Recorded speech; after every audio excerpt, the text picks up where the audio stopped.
Oh, if you can, if you have a dog that like shreds the toys, get the little squeakers, keep a little squeaker in your pocket or in your pouch in case you need to get attention. Sometimes that can be really helpful. I mean, they sell them online too, but I think we all have dogs that have pulled the squeaker out of a toy before. That's a good question. I just have a question. Yeah. It like pertains to walking or Mm-hmm. bringing your dog out. How do you feel about, like, I have like a softer muzzle for my dog because I got attacked by another dog, and ever since then she's adopted on me, and now she's not. Yeah. So I mean, she's not aggressive with like people go up to her, but it's just she's weird with other dogs. So it's like one of them mesh, but like she can still like pant and everything with her tongue. Like, how do you feel about muzzles, or is there anything like that? I love other people in here. I love muzzles. I think I have some with me. I like these muzzles though, because these muzzles, I mean, I can't, like, so if I'm cleaning my house and I pick a muzzle up and my dog sees me pick this muzzle up, we are not committed to going places and doing things because he's so conditioned that muzzle means walks, right? But I like these because they can eat, drink, pant, do all of the things through these. They're nice and lightweight. The mesh ones are generally just for like a quick vet visit. They say not to have your dogs wear them for more than like 3 to 5 minutes. So if your dog is wearing a mesh one and they're still able to pant and stuff. So I'm curious why your dog's wearing that muzzle. She doesn't wear it all the time. Well, so your dog is afraid of other dogs. So are you just like, you don't want her to bite another dog? I had an incident where I wasn't there, my dad was there, and I don't know, I guess something happened, and she tore the dog. She bit the dog and then tore the fur up, and that's when Gotcha. So I would actually probably switch her to a basket muzzle if that was something you were concerned about. But really, the hopes is that we're not going to get to that point again, right? We're going to see that our dog's uncomfortable and we're going to get them out of that situation. We're not going to force them to have an interaction where they might bite.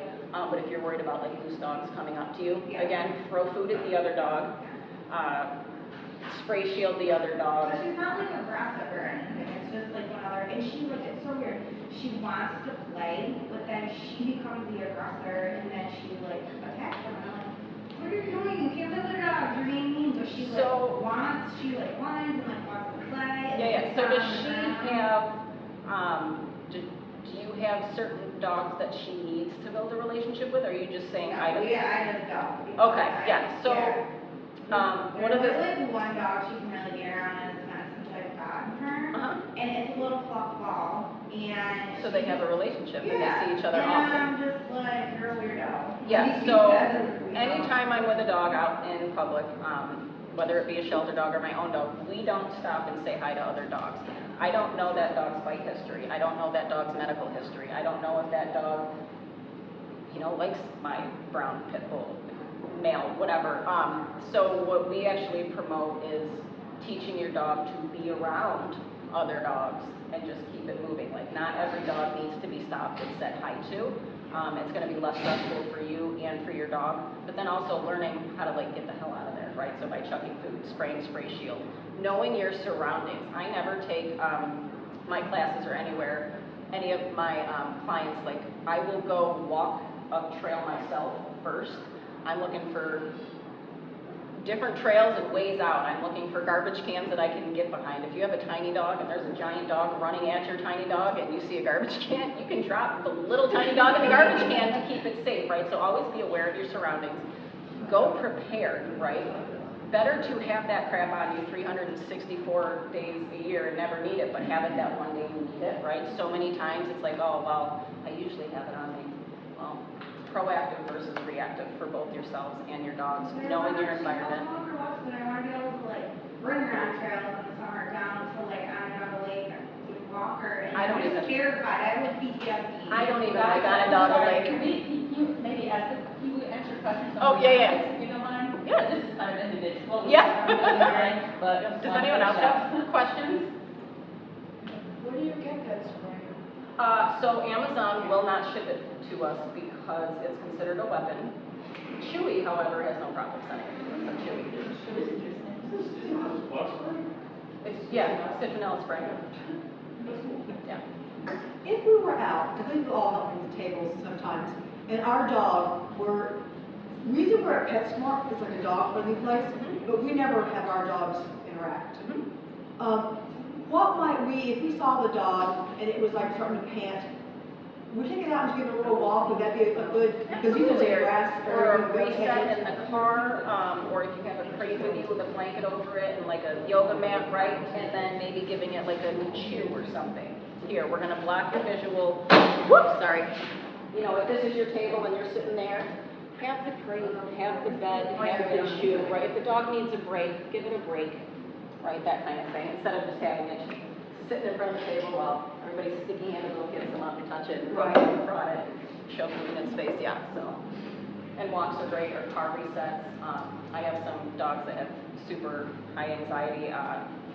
Halfway through our walk, Dee Dee's like, you know, head down, ears back. She's like, we need to go to the car right now. And I'm like, fine. We've been here 100 times, but fine. So we'll go to the car, we'll jump in the car, jump out of the car, jump in the car. We reset, and then she like hops out of the car. She's like, okay, let's go back on our walk. And I'm like, all right, weirdo. Sometimes they just need a reset. We have like crates we can bring with. I think that's a good idea. Just like a soft pop-up one. To bring with us to events that was like, I noticed that with Teddy, he was wonderful at the food truck battle, but it's like after being there for so long, like we just took him away from everybody, away from him, and sat with him, but people were still like, come over, back it up. I was like, Yeah. And a lot of it has, we don't want to be. you guys have to be the dog's advocate, so start getting comfortable with saying no. It's hard, right? We want to be nice, we want to whatever, but if we let people push the dog and we have a bad result, that can be life or death for that dog, right? So start practicing saying no. My friend Krista does the drink with your dog class at the breweries, and we literally spend a solid half hour like having the bar staff come out and ask to pet the dog, and the owners have to be like, no. And you can make up excuses. I say no, he'll bite you. Some people say no, my dog's contagious. No, I have ringworm. You know, whatever. But get comfortable saying no, because if you're not, yeah, right. It's fine. It's me. Just whatever. So yeah. Like walking Use your body. Right? I mean, literally, I have a bandana it's bright yellow. It says, "Don't touch me." I have a pit bull with a muzzle and swear words, and people are like, "Can I touch your dog?" And I'm like, "What about this situation?" They don't read signs. I mean, yes, the harnesses that say in training, all the things. But just start getting comfortable saying, "Oh, no, we're training. Thank you. Keep it moving. Don't even make eye contact with people because that just opens you up to get stuck. Like, just, no, in training. Thank you. Go the other way." All right. Anything else? You already mentioned this at the beginning, but if you could just reiterate it, because I really think it's important. The idea of trigger stacking. Oh my God. I actually had to tell my other half yesterday that I was trigger stacked. He couldn't understand why I was being such a bitch, and I was like, I'm not trigger stacked. Yeah, so trigger stacking. So again, you know, I might have one crappy thing happen to me today, and yeah, whatever, fine, I can move on from it, right? But then something else happens. Okay, so now and then something else happens. These dogs live their lives here, trigger stacked. The noise, right? Sleep. Are you pleasant when you don't get enough sleep? When you don't get enough to eat? When you don't get enough exercise, right? They are like that day in and day out. So, and if a dog is having a reaction, right? Cortisol levels, stress hormones, spike. It can take up to a week for those to go back down to base level, which is why I took Scooby home. He was able to be in a big space by himself. He had access to all different kinds of tactile things, toys, treats, foods, surfaces, classical music or NPR jamming in the background, right?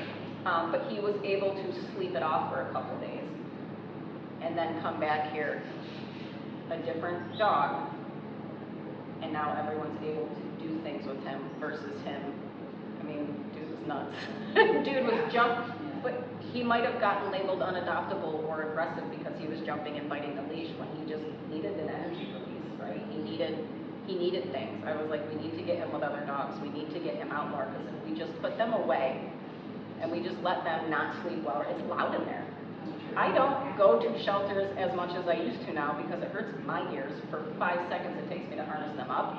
I can't imagine that all the time. And I'm sure it quiets down at night, but like, the metal bowls, the barking, the banging, the carts, the people, just. Echoes. Oh, yeah, and they can hear way better than us, right? Their hearing is way more sensitive than ours. So just, you know, they're allowed to have bad days. It's Friday, and I slept through my alarm, and I spilled my coffee, and now that sweater, girls, you've all gotten that sweater, caught on the nail or the door hinge, and then you're like, bleh. These dogs are living like that every day. I'm thinking also in terms of like going to events, where like maybe a dog's great here with the people he's familiar with, but then maybe he goes to an event and it's a new area, and then maybe there's loud music, and then maybe there's a lot of people, and Yeah. then maybe there's other dogs, and then, you know, so maybe he's okay here when it's loud, he's okay with a lot of people here. Because but he's just used to these because sounds he's and stuff. used, but then like everything might be too much for them. Yep, and so again, being able to see those conflicts, those ears go, the signs that the dog is feeling uncomfortable is gonna help you kind of be like, can we keep going? Or should, I mean, honestly, forcing a dog to stay somewhere where it's not feeling its best up. Like, I would rather the dog just come back like, hey, he didn't meet anybody, but at least he didn't get pushed to the point of defending himself. And I know that most of you guys, like you said, you'll come for a couple hours, another dog. So you're rotating them, it's not like there's no dogs. I bring high value food with me. So I think of food in terms of money. Kibble, Charlie Bears, crunchy stuff, those are like $1 bills, whatever. My dog will sit in the kitchen for a piece of kibble, but if I ask him to sit in the middle of, you know, a trailhead, he'll be like, you better have something better. So like your dry crunchy stuff is like your 1s, maybe your 5s. Your like Zooks mini naturals, your jerkies, those kind of like, I hate the word, sticky wet treats. Those are gonna be like your 10s, your 20s, right? But if I'm taking a dog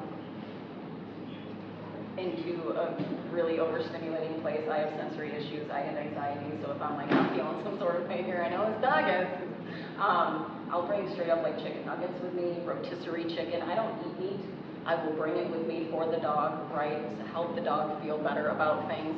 But being able to see the dog and catch their discomfort level and get them out of there. So like you guys were saying, take it out and let it sniff somewhere else for a little bit. Maybe it can continue and come back, giving it breaks. That was my question. Yep. And, If you try it a couple times, you're like, we're not getting anywhere. Yeah. Just go. It's okay. Time to change the house. Yeah, don't force it, because now the dog's not gonna trust you to handle business for them, no confidence, they're stuck, that kind of thing. Another thing, do you do this stuff on technique? Like perch, paws up. Like, so if your dog is here and they're worried, what you can do is sort of like long hands or handle. You know what I mean? Like you're addressing the situation. Oh, yes, yep, so like I was standing over my dog Yeah. the other day. So if you have a dog that's uncertain and they're way out at the end of the leash, you are You mean now. like Heidi is the dog. Yeah. And I'd be like, hey, is that here? She's got me, I know she's got me. Ah. Yeah, sorry, we're using words, but yeah. Okay, so So we're I'm not not gonna the let the dog. dog be out, I'm gonna have the dog to my side, behind me, if you need your body to say no, thank you, right? Yeah. Or like, you good? Like mom's got you? Yep, literally, they need to be able to depend on you, because if you constantly put them in a situation where people are doing things they don't like, they're gonna be like, I don't have words for it, they just do this, they're like, yeah, this one doesn't, they don't got me. Like, no trust. Yeah, no. You can't protect me, I don't protect. I'm gonna do it myself, right, and that's where the scary displays come, and then dogs get mislabeled. So yeah, these dogs are not giving you a hard time, they are having a hard time, so we need to approach it, again, obedience, like cool, obedience is fun, it looks fancy, whatever, you can get there, but first we need to make sure that their emotional and physical well-being are taken care of.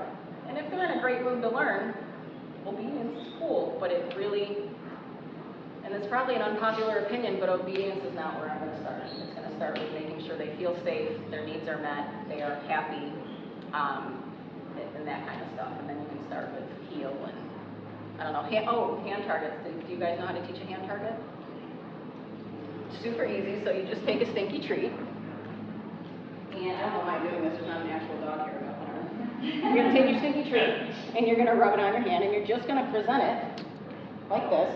The dog's gonna say, very important, the dog's head is gonna come to your hand. As soon as that nose or whiskers touch your hand, yes and pay. So yes is my marker word, paying, it's a whole thing. But anyways, teach a dog a hand target because not only can a hand target be used in the vet's office, here, I need to get my dog up on the scale, touch, oh, it's on the scale.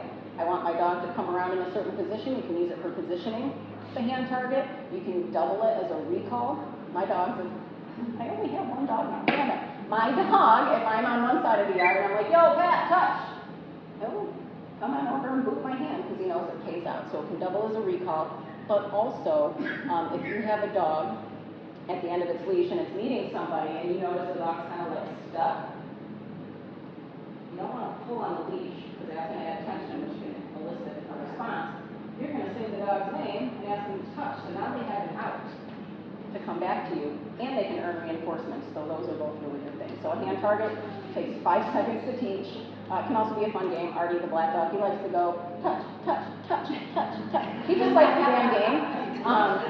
So yeah, I would say start working on your consent tests and teaching the dogs how to hand target.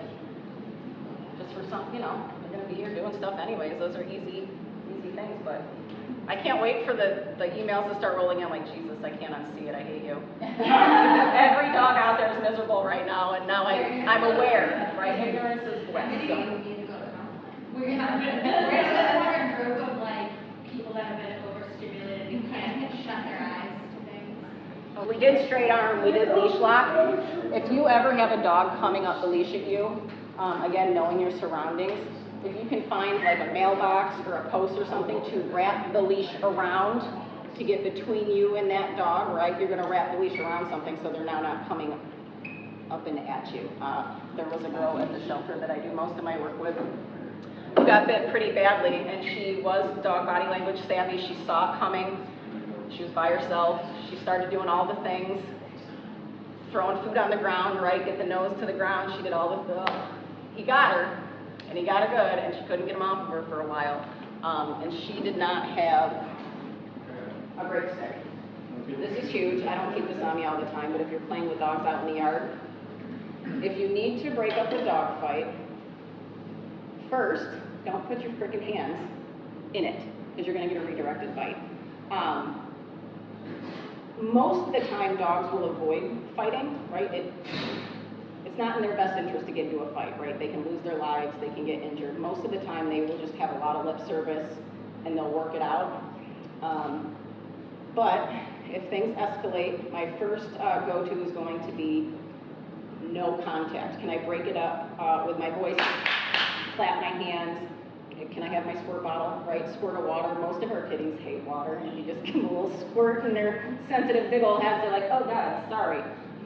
So a hose, a squirt bottle, even if you just have the metal dishes out there, they can double as water throwing over the dogs or banging together, a blanket over the dog. But if a dog has latched on to another dog and it is not letting go, you are going to stand over the dog, you are going to grab it by the scruff, you are going to take your break stick, you are going to shove it behind the canines, and you are going to pry this dog's mouth open. So keep one of these in the yard. I don't think, has anyone ever had to use one here?